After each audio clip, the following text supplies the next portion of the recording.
అదే RTV app వార్తల్ని క్షణాల్లో చదివే అవకాశం ఉంటుంది. ఒక న్యూస్ పేపర్, ఒక టెలివిజన్ ఛానల్ మీ చేతుల్లో ఎప్పుడూ ఉంటాయి. స్పష్టంగా అడిగాను, పంచాయతీరాజ్ డిపార్ట్మెంట్ని నిర్వీర్యం చేసేశారు. అసలు నవ్వు వస్తా ఉంది. ఆ అధికారి అడిగినప్పుడు చెప్తే 5 ఏళ్ల సమయంలో 2 కిలోమీటర్లు వేశారు. పేదకు మాత్రం 140 వర్కులు అంటున్నారు. లేకపోతే ఏదో జీజీహెచ్ అంటే గడప గడపకు ప్రోగ్రాం అంటున్నారు. తెలియని లెక్కలు చెప్పుకుంటూ ఈరోజు పరిస్థితి చూస్తే మీరు చేసిందంటూ ఏమీ లేదు, శూన్యం.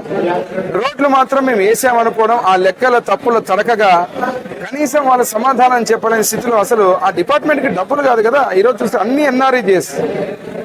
ఎన్ఆర్ఈజిఎస్ దగ్గర నుంచి ఆ డబ్బులను కూడా తీసుకొని ఆ డబ్బులని ఎంత మటుకు వేసారో ఎంత మటుకు వేయలేదు. ఇప్పుడు ఫీల్డ్ మీద పోతే కానీ ఇప్పుడు వాట్సాప్ పాలన ఈ రోజు మీరు చూస్తే అత్యంత ముఖ్యమైనటువంటి మౌలిక సదుపాయాలు, తాగడానికి నీళ్లు, శుభ్రత, పరిశుభ్రత, ఏదైతే శానిటేషన్ గ్రామాల్లో, వీటన్నిటినీ మర్చిపోయి ఈ ప్రభుత్వం కేవలం ఊకదంపుడు ఉపన్యాసాలతోటి కాలం గడిపింది. ఆ కాలం గడిపిన దానికి ఈరోజు ప్రజలు బుద్ధి చెప్పి మళ్ళా కూటమి ప్రభుత్వాన్ని అధికారం తేవడం జరిగింది.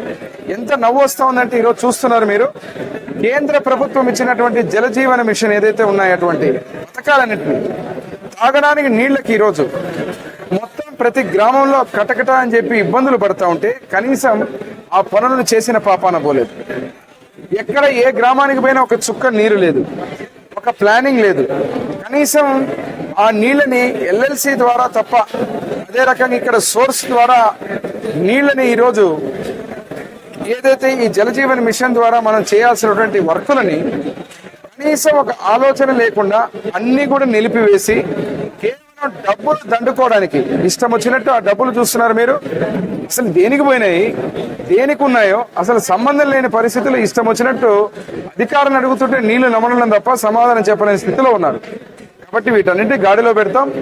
ఒక జవాబుదారీతనంగా ఏదైతే ఈ ప్రభుత్వం ముఖ్యమంత్రి నారా చంద్రబాబు నాయుడు గారి నాయకత్వంలో, కూటమి నాయకత్వంలో మా ప్రభుత్వాన్ని ప్రజలు ఆశీర్వదించిన తర్వాత, ఎమ్మెల్యేగా నన్ను ఇక్కడ ఆశీర్వదించిన తర్వాత నా ప్రథమ ముఖ్య కర్తవ్యం ఎమ్మిగనూరు టౌన్ కానీ, ఎమ్మిగనూరు మండలం కానీ, గోనెగండ్ల మండలం కానీ, నందవరం మండలం కానీ ప్రతి ఒక్కరికి ముందుగా తాగడానికి నీళ్లు ఏదైతే ఇబ్బంది పడుతున్నారో ప్రతి ఒక్కరికి పరిశుభ్రమైనటువంటి నీరును అందించేటువంటి ఆ కార్యక్రమాన్ని ఇప్పుడు తాత్కాలికంగా ఉన్నటువంటి నిధులతోటి ఈ రకమైన పొరపాట్లు జరిగినటువంటి అన్నిటిని కూడా సరిదిద్దుతూ శాశ్వత పరిష్కారాన్ని ఒక 2 ఏళ్ల లోపల అన్నీ కూడా మళ్ళీ సక్రమంగా దారికి తీసుకురావడం జరుగుతుంది. నేను కూడా చెప్పాను, ఇప్పుడు రేపు ఎల్లుండి అంటే రేపు గోనెగండ్ల రివ్యూ చేసుకుంటున్నాం. అదే రకంగా రానున్న రోజుల్లో మళ్ళీ నేను గ్రామాల పర్యటన చేసినప్పుడు 20 రోజులు టైం ఇస్తున్న అధికారులందరికీ చెప్పాను. ఇప్పుడే ఏదైతే గ్రామాల్లో శుభ్రత మీద కానీ, పరిశుభ్రత మీద కానీ, తాగునీటి ఉన్నటువంటి పనులు కాంట్రాక్టర్లు ఈరోజు చూస్తే మీరు ఇష్టం వచ్చినట్టు పనులని చేయకుండా ఒక కేటగిరీ, సగము చేసి వదిలేసినది ఒక కేటగిరీ, ఇంకో పక్కన కేవలం నామమాత్రానికి పని చేసి పనే మొదలు పెట్టకుండా ఈరోజు ఎక్కడెక్కడో తిరుగుతున్నారు. వాళ్ళందరికీ నోటీసులు ఇమ్మని చెప్పాం. ఇమ్మీడియట్గా 2-3 రోజుల లోపల యాక్షన్ తీసుకుంటాం.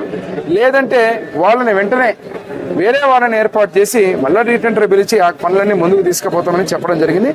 ఒకటే లక్ష్యం, ఏదైతే ప్రజలు విశ్వసించి మమ్మల్ని ఈరోజు అధికారంలోకి తెచ్చారో వాళ్ళ రుణం తీర్చుకోవాలా.